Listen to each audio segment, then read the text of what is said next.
This is CBC Vancouver News.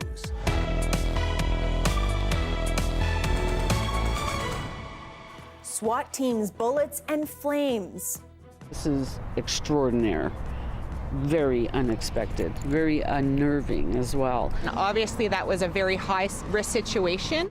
More than a dozen homes in Chilliwack put under shelter-in-place order for hours. And long weekend chaos at BC Ferries. It's got a lot of community members wondering whether they can even stay on the island if this keeps happening. First, one employee calls in sick and all Bowen Island sailings are canceled. Then a company-wide system outage gridlocks passengers. Another boost for Chinatown. I grew up here. I was from 1935 to 1950. A multi-million-dollar cash injection from the feds for Vancouver's Chinese-Canadian Museum. We learn about the family ties to the historic building and take a look inside. Good evening. Thank you for joining us. I'm Janella Hamilton. Dan is on assignment. A quiet community in Chilliwack was brought to an eerie standstill for hours late yesterday. What police are calling a standoff led to shots fired, flames burning, and dozens of neighbors ordered to shelter in place. Zara Premji has more on the man now in custody and the questions that remain. It's been a heck of a night in this neighborhood. Firefighters hosed down the aftermath of a more than 10-hour standoff that ended with a 29-year-old man being taken into custody and a fire that investigators are trying to make sense of. RCMP say it all started when they were called to Knight Road near Chilliwack River Road around 2 p.m. Monday afternoon. Reports came in of a distraught man inside a home who had access to firearms. Several hours later, At approximately 7:45, shots were allegedly fired towards police at that location. Obviously, that was a very high-risk situation that caused us to alert the residents immediately in the area and to place 16 homes in a shelter-in-place. residents were urged to stay inside and stay away from exterior walls, too. Judy Fail lives in the area and says she was barred from going home. I got to the train tracks and the police wouldn't let me through. There was police everywhere down Knight Street as far as I could see. I saw all in the Canadian Tire parking lot, maybe 40, 50 SWAT team, police cars all over the place. In the midst of the standoff, Mounties say a fire was also lit. There was a fire to a structure at the location, but obviously our serious crime investigators are working to gather evidence to determine exactly how the sequence of events took place. All of this in a community that neighbors call sleepy and uneventful. This is a quiet area. Nothing happens. The most exciting thing that happened in the last 16 years, we had a bear come through here. RCMP say it took hours for police to negotiate a peaceful end to the situation, and shortly before 12:30 a.m., the suspect was arrested. This is extraordinary, very unexpected, very unnerving as well. As the investigation continues, police remind the public there are victim services available for anyone impacted. Zara Premji, CBC News, Chilliwack. Today marks 150 years since Canada's iconic Mounties were first formed. But as the CBC's Catherine Tunney explains, after decades of scandals and tragedy, some municipalities are questioning the value of keeping the RCMP. It's the Mounties who patrol the streets of Surrey, BC. For now. I do believe it's time to have a second look. This man was brought in to replace the RCMP, building the new Surrey Police Service from the ground up. His pitch? A new force that will be more accountable than the Mounties. While political infighting has put the plan on hold in Surrey, he says more and more regions are reaching out. The question is, can an organization do everything? Can they do federal policing, national security, and then do boots on the ground policing? The question was front and center after the Nova Scotia mass shooting in 2020, where systemic failures within the RCMP were laid bare. This year, an inquiry into the tragedy called for a review of the RCMP's role in local policing. I think those discussions are healthy. I think we as an organization need to learn from and evolve as a result of those discussions to make ourselves better. While those discussions are playing out across the country, The top Mountie in BC argues the RCMP's model is what makes it an asset. The knowledge, skills, and expertise that we are able to bring to any one public safety issue, whether small in a rural area or internationally, I think that's something that we shouldn't shy away from, but that we should celebrate. But the ability to deliver on its mandate isn't the only reason why some are questioning the force. The force has been plagued by a sexual assault scandal, called out for systemic racism, and most recently, the mass shooting in Nova Scotia exposed fundamental flaws with the RCMP. It has some observers wondering if the force is even capable of change. The glory of the red surge is long gone. It's long gone. Change management was Eli Sopo's job at the RCMP, but he saw little willingness for it. He says the stakes are too high to ignore the conversation. I guarantee you, you will have another major disaster, severe injuries, death, and complete chaos because of poor communications, poor issues management, poor leadership and structures. While the decision about the Surrey Police Service rests with City Hall, the federal government says it will support communities that decide to replace the Mounties, which could fundamentally change the iconic Canadian symbol for decades to come. Catherine Tunney, CBC News, Surrey, BC. There are calls for a comprehensive investigation specifically into the deaths of Indigenous people in the province. An independent researcher has been collecting data on fatalities and has launched a website called Not in the Public Interest. It looks at individual cases going back decades. I chose to include incidents that are not deaths in custody. I'm not an academic. I can do what I want. Issues like this can only be understood in a broader context. Divorced from that, any potential benefits and changes risk being diminished. The website will be updated with new ongoing information about the cases.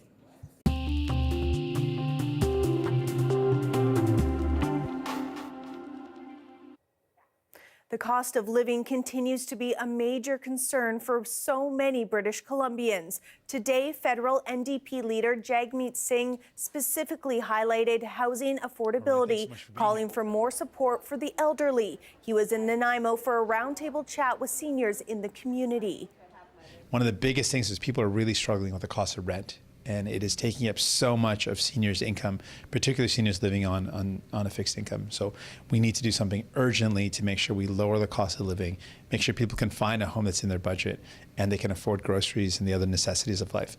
Singhs says soaring rents are hugely affecting seniors living on a fixed income. He acknowledges steps being taken by the province to address the housing crisis, but is calling for more support from Ottawa. More good news when it comes to evacuations in northern BC. The flood risk is subsiding, meaning dozens of people can return home. Today, the Regional District of Kitimat-Stikine lifted evacuation orders for the communities of New Remo and Old Remo. A total of 90 properties were blanketed by the order. The communities are located just west of Terrace along low-lying floodplains. The weather update is brought to you by Direct Buy Furnace, installing the most reliable heating and cooling brand. It's hard to stop a train.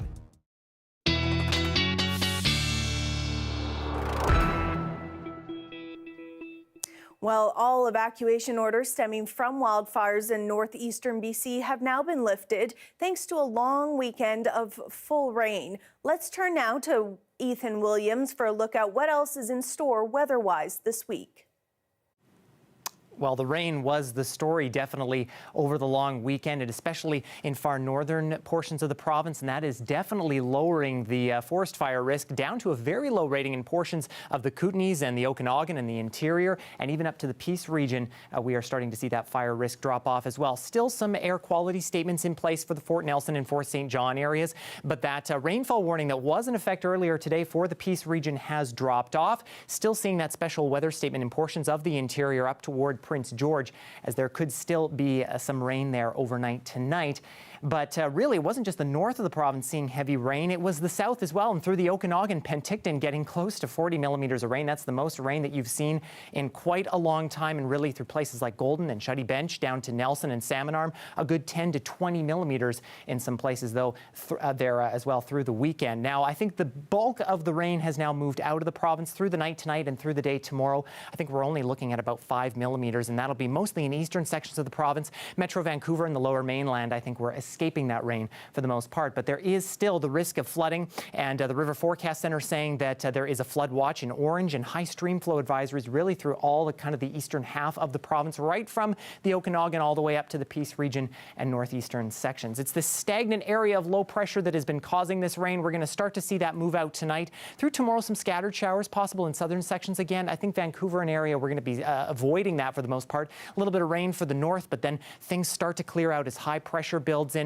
Maybe some rain for the Kootenays in southeastern sections on Thursday morning, but nice and dry everywhere else. And we'll see that in our Metro Vancouver extended forecast, where we're looking for temperatures quite seasonal for this time of year. Around 20 degrees is seasonal, and we'll be seeing that over the next couple of days. Maybe some rain on Thursday, but then as things move on throughout the week, temperatures returning to normal. Some showers here and there, but we are looking for some sunshine to return as we head into the beginning of next week.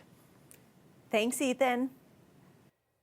One of the doctors behind an open letter outlining the dire situation at Surrey Memorial Hospital is now coming forward.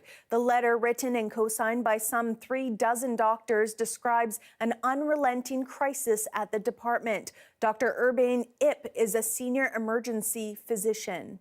A good day in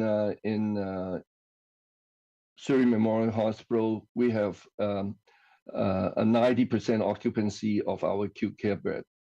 Normally, in many days we have occupancy over 100%. We're able to cope with that for a long time. However, lately the problem is we do not have enough house doctor, i.e., called hospitalists, to take care of our admitted patient. And that's created a lot of problems for our emergency department. He says overcrowding and inadequate staffing means in some cases patients are left waiting in the ER for days, sometimes more than 72 hours. First, it was Surrey, now Vancouver. More parents are coming forward with concerns about heat in their children's classrooms. Students, they say, are growing faint and feeling ill due to rising temperatures inside schools. As Sohrab Sandhu reports, they want something to be done about it now. Veronica Collins's two children, 8-year-old Sophia and 3-year-old Sebastian, go to Crosstown Elementary. But for the last few weeks, school has been difficult. Sometimes I feel faint in the classroom, and I don't like that. With temperatures rising above 30 degrees, her children are finding it hard to cope with the heat. They often complain of headaches and dizziness, forcing her to pull the kids out of the classroom. It's obviously not feasible for every parent to do that. Another parent says her daughter got sick because of extreme conditions inside her daughter's school.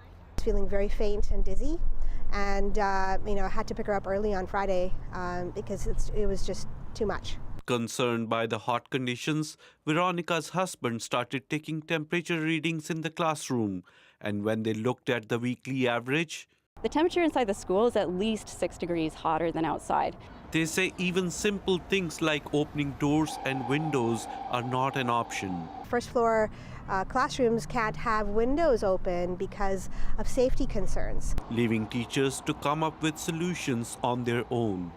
One teacher took her class last week to the beach for the full day because they just couldn't be in the school. And one teacher said 30 degrees is my limit. When 30 degrees hits, I'm taking them to Costco for the AC. Parents say they understand the budget constraints of the school board, but insist a long-term solution is needed, given the longer and hotter heat waves in recent years. In a written statement, the Vancouver School Board says schools are working to keep learning conditions comfortable through fluctuating temperatures. This includes controlling the amount of sunlight, where possibly by closing blinds, opening windows and doors to improve air circulation, and taking part in outdoor learning in shades where possible. Classes may conduct activities in larger open spaces such as cafeterias, gymnasiums, or cooler locations within the school. Similar concerns swirled in Surrey last week, particularly over the heat inside portables. The province says newer schools would be built with air conditioning, but decisions around cooling systems in older buildings are up to individual school boards. Obviously, schools going forward will probably have AC, but that does not account for all of the schools, many of them in vulnerable neighborhoods, that have no solution right now. And yet, they're holding out hope something can be done before conditions get even hotter. Saurabh Sandhu, CBC News, Vancouver. Got a lot of community members wondering whether they can even stay on the island if this keeps happening. Growing concerns after long weekend ferry cancellations stranded passengers on Bowen Island. That story is next.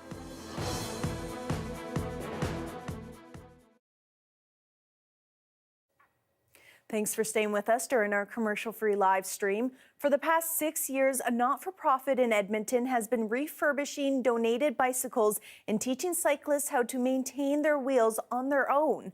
Bike Edmonton says its goal is to get bums on bikes. Take a look. Our goal is to get bums on bikes. We want people to feel comfortable riding a bike. We want them to feel safe, and we want them to have fun. And so we do what we can through our community bike shops to make that possible. Being on a bike is a very healthy way to live. It's a good way to get where you're going. You burn calories, you burn fat, you use energy in a good way, and bike is a good way to build good health. We want it to be something that people use to get to school or to work or to buy groceries. Bike Edmonton has been around for 43 years, started off as the Edmonton Bicycle Commuter Society, and it's been Bike Edmonton for a few years. The community bike shops are the real key piece in terms of making it possible for people to use a bike to get around the city of Edmonton. We refurbish bikes that people don't want, and we sell them at affordable prices. We show people how to fix their bikes or fix them for them. And we teach people how to ride a bike as well. Our bike donation program helps people reduce their waste and helps someone get on a more affordable bicycle that they might not have been able to get otherwise. If you have a bike at home that you don't want anymore, please, please, please go to our website. There's a donate a bike link. Go click on the link, it'll have instructions for you, and please bring us your bicycles if you don't want them anymore. We'll find someone who wants them. The City of Edmonton has been very innovative.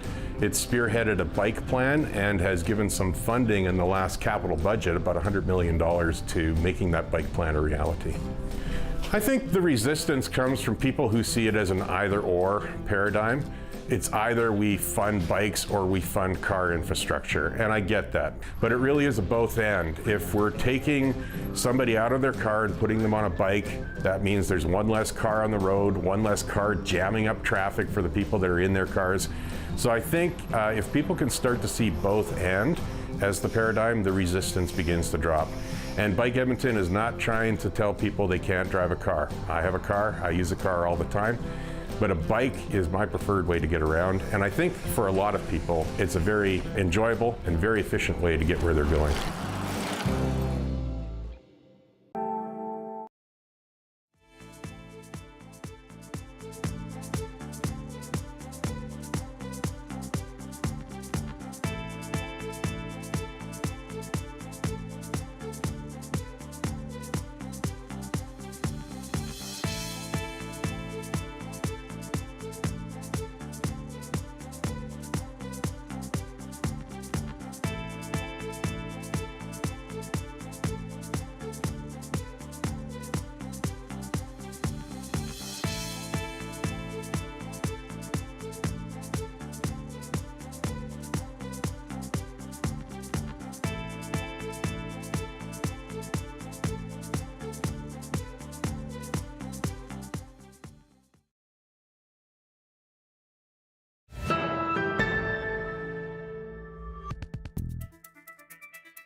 Well, if your long weekend plans involve BC Ferries, chances are you faced a few travel headaches. On Saturday, one employee didn't show up to work, and that led to dozens of sailings being canceled. The routes between Bowen Island and Horseshoe Bay were non-existent from mid-afternoon to midnight. The company turned to water taxis to get people back and forth, but many passengers were stranded, lots of them locals with no way to get home.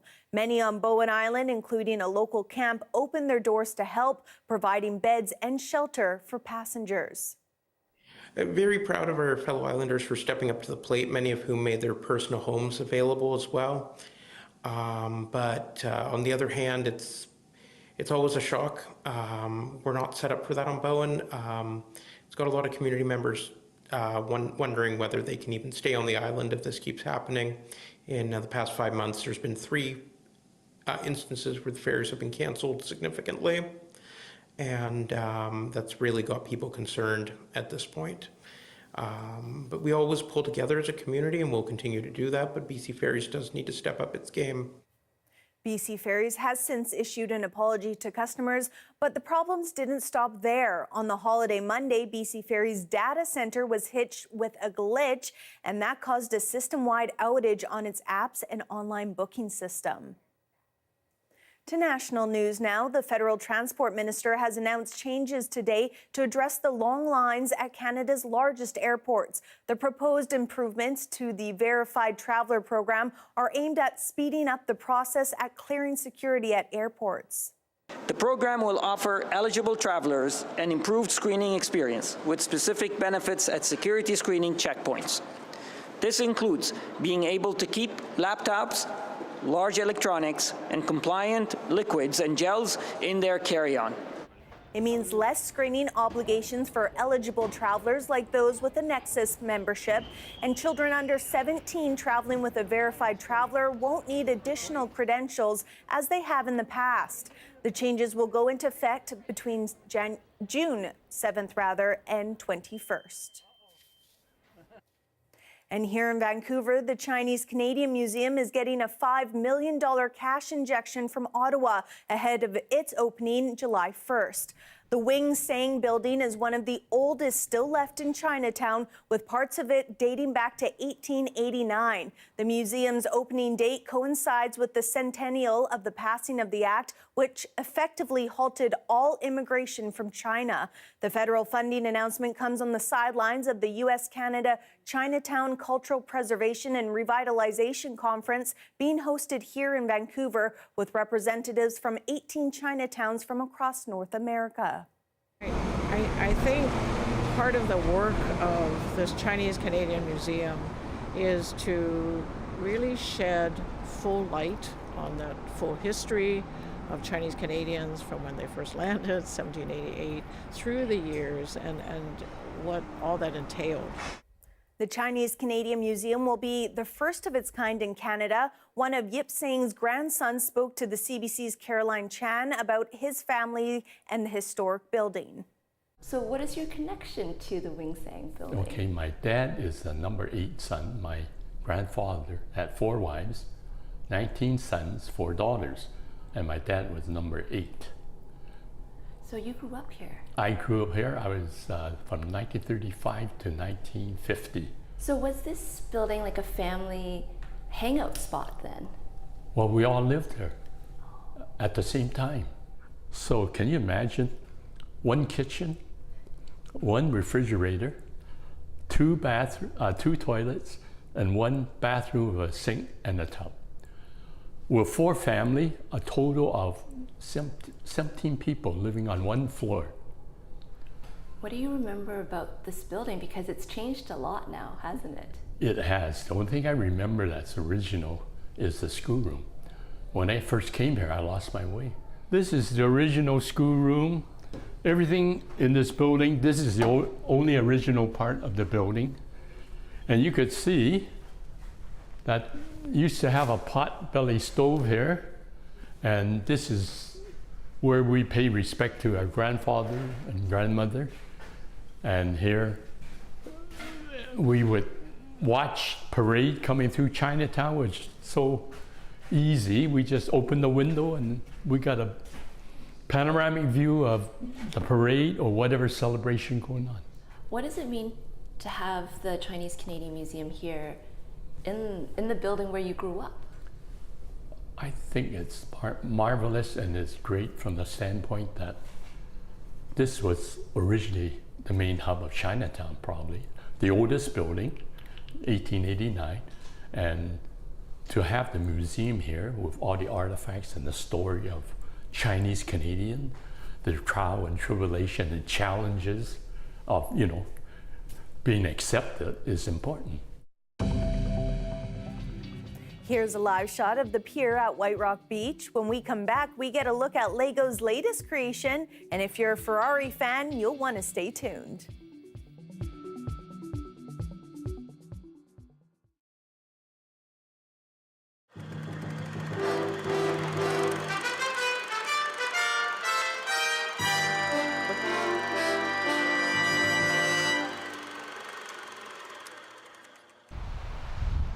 Visitors come for the view, the beach, and the air.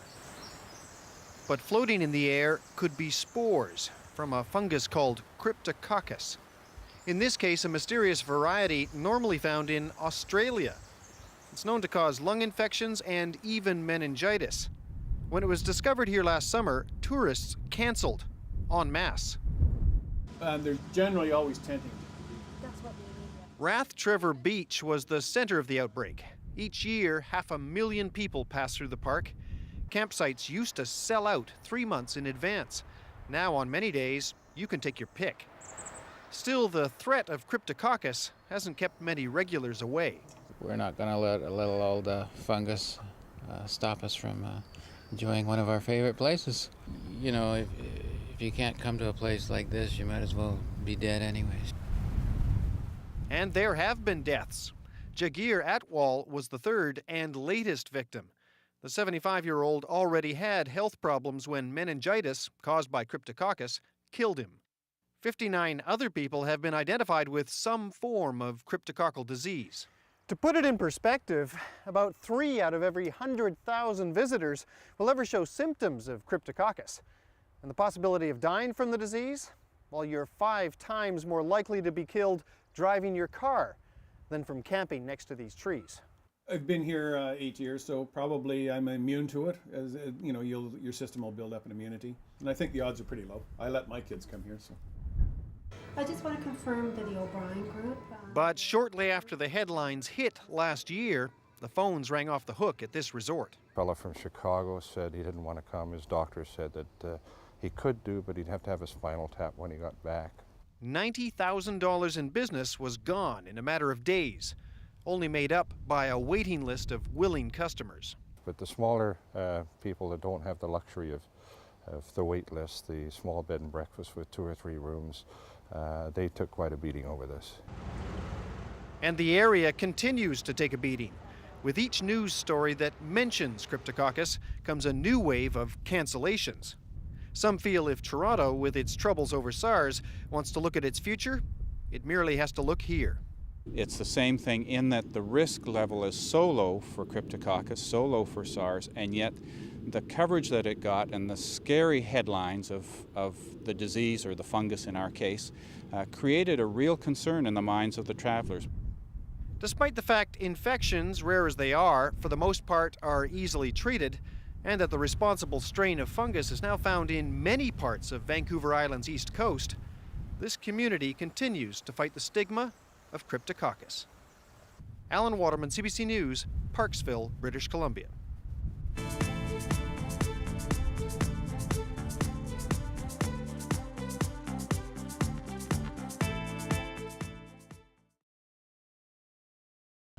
Land Back is a CBC original podcast where we uncover land theft in Canada and look at how Indigenous people are taking it all back.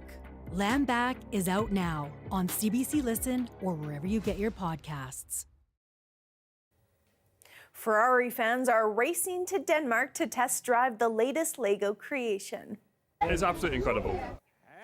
The wheels of the sporty model are real, but the rest is crafted with Lego blocks. It took designers a year to build, and it will now be on permanent display at Denmark's Lego Museum, a popular tourist attraction since the toy was invented by a Danish carpenter more than 90 years ago.